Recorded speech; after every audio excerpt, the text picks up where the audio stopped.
Hello friends, स्वागत है आप सभी का व्हेन द स्टार्स गॉसिप के पार्ट 5 में। इसी बीच दिखाया जाता है उन तीनों को जो कि आइसक्रीम खाते हुए गंगरयोंग और गोन के बारे में ही बात कर रहे थे कि सभी लोग सिर्फ इसी बात का जिक्र कर रहे हैं कि गंगरयोंग सिर्फ गोन की प्रॉपर्टी के लिए ही उससे शादी कर रहा है। अब जहाँ वो दोनों इस बारे में बात कर रहे थे, शांति को उनकी कोई भी बात समझ नहीं आ रही थी। वो उनसे पूछने की कोशिश करता है लेकिन वो उसे इस बारे में कुछ भी नहीं बताते।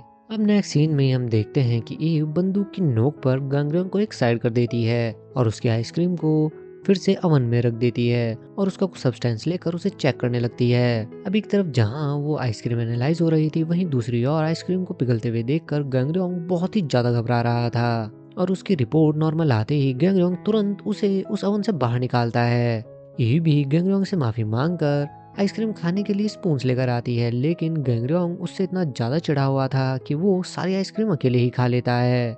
लेकिन इसके बाद भी ईव उसके हाथ से वो बॉक्स लेकर उसे पूरा दबा देती है और कहने लगती है कि खाने के बाद उसे कूड़े को इस तरह से साइज में कम करके फेंकना होगा। और ये देखकर वो और भी ज्यादा घबरा जाता है और ईव से काफी ज्यादा परेशान हो जाता है। ईव भी जाने से पहले गंगरेंग से कहने लगती है कि उसे स्पेस को अपनी मदर के वॉर्म की तरह समझना चाहिए और ग्रेविटी से लड़ाई करने के बजाय उसे ग्रेविटी के साथ साथ फ्लोट करना चाहिए। अब गैंगरॉन्ग दोबारा से आइसक्रीम बॉक्स को निकालकर जैसे ही उससे अपना सामान निकालने की कोशिश करता है, वो देखता है कि उसमें तो कुछ है ही नहीं। और यहीं हम देखते हैं कि असल में कांगसू जिस आइसक्रीम को लेकर गया था, मिन जियोंग के एक्स उसी में थे और इस चीज के बारे में गैंगरॉन्ग भी शायद नहीं जानता था। सीन शिफ्ट होता है और हमें दिखाया जाता है चेयरमैन को जो कि कंगसू से ही बात कर रहे थे और बहुत ही ज्यादा खुश लग रहे थे कि उसी समय मिन जियोंग और गून भी वहां पहुंच जाते हैं। गून के कहने पर कि वो कंगसू से किस बारे में बात कर रहे हैं, ये काम तो गोंगरयोंग का है। चेयरमैन कहने लगते हैं कि गोंगरयोंग ने अपना काम कर दिया है और उसका काम उन चीजों को वहां पर सिर्फ डिलीवर करने का था।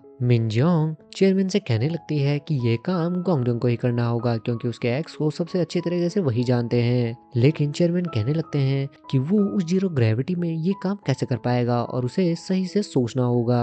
वहीं दूसरी ओर दिखाया जाता है गोंगरयोंग को जो कि काफी परेशान लग रहा था इस बात से कि आखिर मिनजियोंग के एक्स किस आइसक्रीम बॉक्स में है। पर तभी उसे एक गून का फोन आता है जहां गून उससे माफी मांगती है और कहने लगती है कि उसके फादर ने उन दोनों से झूठ कहा है और असल में उसे गेस्ट बनाकर वहां भेजने का सिर्फ एक ही मोटिव था, उन चीजों को वहां पर डिलीवर करना। और जैसे ही वो कंगसू का नाम लेती है, गोंगरयोंग समझ जाता है कि वो अपने एक्स के बारे में बात कर रही है और ये सुनकर वो और भी ज्यादा परेशान हो जाता है। उसी समय गून का सेक्रेटरी उसे आकर कहता है कि उसे इस बारे में मालूम नहीं था, लेकिन कांगसू भी एक सर्टिफाइड डॉक्टर है और वो पिछले 1 साल से स्पेस में काम भी कर रहा है, तो इस चीज के लिए उसे थोड़ा एडवांटेज है। साथ ही कहने लगता है कि चेयरमैन का गोंगरयोंग से उनके शादी कराने का कोई प्लान नहीं लग रहा है। वहीं गोन इस चीज से बहुत ही ज्यादा परेशान थी और वो कहने लगती है कि वो सारी चीजों को उलट पुलट कर देगी। इसी बीच एमसीसी की एक डॉक्टर ईव को बताती है कि जो मेल माउस वो लेकर आए थे वो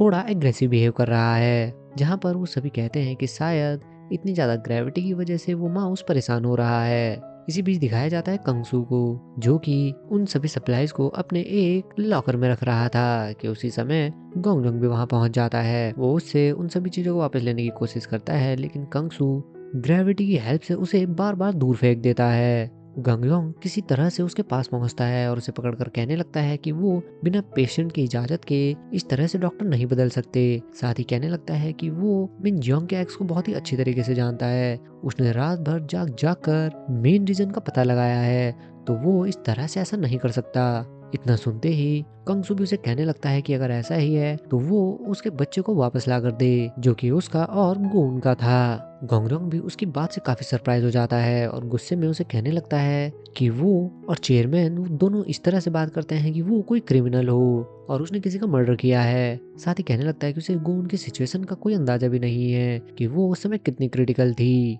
बार बार गोंगरयोंग के इंसिस्ट करने पर कंगसू उसे कहने लगता है कि क्या वो जीरो ग्रेविटी में ये सब कुछ कर पाएगा और क्या वो जीरो ग्रेविटी में एक माइक्रोस्कोपिक नीडल को उससे बेहतर कंट्रोल कर सकता है। और अगर नहीं तो उसे अपनी जिद छोड़ देनी चाहिए। और उसकी बातें सुनकर गोंगरयोंग भी थोड़ा सोच में पड़ जाता है। अब सीन शिफ्ट होता है जहाँ वो सभी सोने के लिए जा रहे थे। गोंगरयोंग के ईव से पूछने पर कि उसे इस जीरो ग्रेविटी की आदत कब तक पड़ेगी, ईव कहती है कि जब तक वो घर वापस जाने वाला होगा। और इस चीज से गोंगरयोंग और भी ज्यादा इरिटेट हो जाता है। यहीं पर हमें पास्ट का एक सीन दिखाया जाता है जहाँ चेयरमैन गोंगरयोंग के घर तक पहुंच गए थे। गोंगरयोंग भी कहता है कि वो स्पेस में जाने के लिए रेडी हो जाएगा, लेकिन उसकी एक शर्त है। अब चेयरमैन जहां सोच रहे थे कि शायद वो गोन से शादी करने के लिए कहेगा, गोंगरयोंग कहने लगता है कि अगर वो इस चीज में सक्सेसफुल हो गया तो वो इसकी रिपोर्ट्स को सब जगह दिखा देंगे और वो उन सभी लोगों के लिए जो कि एक बच्चा पाने की बहुत ही ज्यादा डेस्परेट नीड में हो, उनके लिए स्पेस में एक फर्टिलाइजेशन क्लिनिक बनाएंगे। चेयरमैन भी पहले तो उसकी बातों को सीरियसली नहीं लेते, पर जब गोंगरयोंग कहता है कि वो अपनी लाइफ को सिर्फ शादी करने के लिए रिस्क में नहीं डाल सकता, चेयरमैन भी उसकी इस शर्त के लिए मान जाते हैं। सीन शिफ्ट होता है और हमें एमसीसी में एक रिसर्चर को दिखाया जाता है जो कि अचानक से कुछ देखकर काफी घबरा जाती है और चीफ को इन्फॉर्म करती है। वहीं दूसरी ओर गोंगरयोंग जो कि कंगसू के लॉकर को ओपन करने की कोशिश कर रहा था, एक रेड सायरन बजने पर उसे लगता है कि शायद वो पकड़ा गया, लेकिन कुछ देर बाद उसे जाकर पता चलता है कि वो सभी उसी मेल माउस के बारे में बात कर रहे थे जिसने अपने केज में मौजूद सभी फीमेल माइस पर अटैक कर दिया था और उन्हें काफी घायल भी कर दिया था। कांगते ही कहती है कि वो इस माउस को इस तरह से नहीं छोड़ सकते, इससे बाकी सभी माउस भी खतरे में हैं। वहीं दूसरी ओर ईयू उसे कहने लगती है कि वो इस तरह से उसे नहीं मार सकते, उन्हें पहले इसका रीजन जानना होगा कि आखिर ये सब क्यों हो रहा है।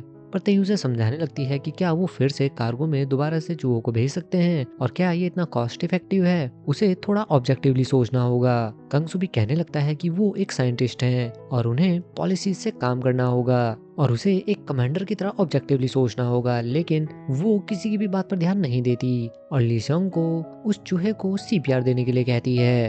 ये देखकर कंगसू और तेई दोनों काफी सरप्राइज हो जाते हैं और ईव से कहने लगते हैं कि वो रिसोर्सेज और टाइम दोनों ही बर्बाद कर रहे हैं। लीसोंग काफी देर तक कोशिश करता है, लेकिन जब कोई भी रिस्पॉन्स नहीं है मिलता तो उसी समय गोंगरयोंग कहने लगता है कि उन्हें उसे ओपन चेस्ट कार्डियक देना होगा। ईव के कहने पर कि उन्होंने ऐसा आज तक नहीं किया, गोंगरयोंग कहने लगता है कि उसने एक न्यू बॉर्न बेबी के साथ ऐसा किया है और असल में चूहे और इंसान लगभग सेम ही हैं, बस उनका साइज बहुत छोटा है। ईव पहले तो कुछ देर सोचती है, लेकिन फिर वो इस चीज के लिए एग्री हो जाती है और इस चीज से कंगसू और तेही और भी ज्यादा परेशान हो जाते हैं और कहने लगते हैं कि वो साइंटिस्ट होकर ऐसी बेहुदा हरकतें कैसे कर सकते हैं। अब एक तरफ लीसंग और शांति गोंगरयोंग के पैर पकड़ लेते हैं ताकि वो ग्रेविटी में इधर उधर ना जाए। वहीं दूसरी ओर गोंगरयोंग भी चूहे की सर्जरी शुरू कर देता है। चूहे के वाइटल्स गिरते देख गोंगरयोंग उसे सीपीआर देना शुरू कर देता है। काफी देर वो कोशिश करता है, लेकिन चूहे की हालत में कोई सुधार नहीं आता, जिस पर तेही उसे ये सब कुछ बंद करने के लिए कहती है। गोंगरयोंग भी एक तरह से हिम्मत हार ही चुका था, लेकिन उसी समय उसे कंगसू की वही बात याद आती है जो उसने चूहे को देखकर कही थी कि ये चूहा बिल्कुल उसी की तरह है जो कि जल्द ही मरने वाला है। और ये बात याद आते ही गोंगरयोंग फिर से ईव को उसके साथ कोशिश करने के लिए कहता है और एक दूसरा प्रोसीजर अपनाता है। ये देखकर बाकी मेंबर्स भी थोड़ा सरप्राइज हो जाते हैं, लेकिन काफी देर उन दोनों की कड़ी मेहनत के बाद फाइनली उस चूहे का हार्ट धड़कने लगता है और इस चीज से वहाँ पर मौजूद सभी लोग बहुत ही ज्यादा खुश हो जाते हैं। वहीं दूसरी ओर तेही जो कि अभी तक उस चूहे को मारने के लिए कह रही थी और इस प्रोसीजर को खत्म करने के लिए कह रही थी, चूहे को फिर से जिंदा देखकर वो तुरंत इस चीज को न्यूज पर डालने के लिए कहती है, जहां वो सभी को कहने लगती है कि आज तक स्पेस में इस तरह से ओपन सर्जरी नहीं परफॉर्म की गई और ये पहली बार हुआ है कि जीरो ग्रेविटी में कोई सर्जरी परफॉर्म की गई है। और इस चीज से वो काफी ज्यादा प्राउड भी फील कर रहे थे। यही चीज सुनकर चेयरमैन भी गोंगरयोंग से थोड़ा इम्प्रेस लग रहे थे। इसी बीच हमें एक सीन दिखाया जाता है जहां वही डॉक्टर चीफ को बताती है कि उस मेल माउस की पार्टनर अर्थ पर ही थी जिससे वो बिछड़ गया था, और जब फीमेल माउस उसके पास आ रही थी तो वो काफी ज्यादा एग्रेसिव हो गया था। अब एक तरफ जहां गोन इस चीज से इतनी ज्यादा खुश थी, वो गोंगरयोंग को कॉल करने लगती है। वहीं दूसरी ओर दिखाया जाता है गोंगरयोंग को जहां उसके इस एफर्ट के लिए सभी लोग उससे बहुत ही ज्यादा इम्प्रेस थे और ही उससे इतना ज्यादा इम्प्रेस हो जाती है कि वो उसे हक कर लेती है। गोंगरयोंग के उसे कमांडर कहने पर ही उसे कहने लगती है कि अब से वो उसे नाम लेकर बुला सकता है। साथ ही कहने लगती है कि पहले उसे लगता था कि ये उनके रास्ते में आएगा और वो उससे थोड़ा परेशान थी, लेकिन अब उसे इस चीज से काफी ज्यादा खुशी हो रही है कि वो उनके साथ ही यहाँ पर आया है।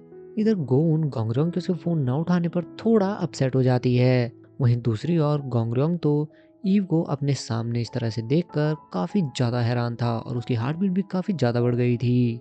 और इसी सीन के साथ ये पार्ट भी यहीं पर ख़त्म हो जाता है। तो मिलते हैं व्हेन द स्टार्स गॉसिप के नेक्स्ट पार्ट के साथ। तब तक के लिए बाय बाय।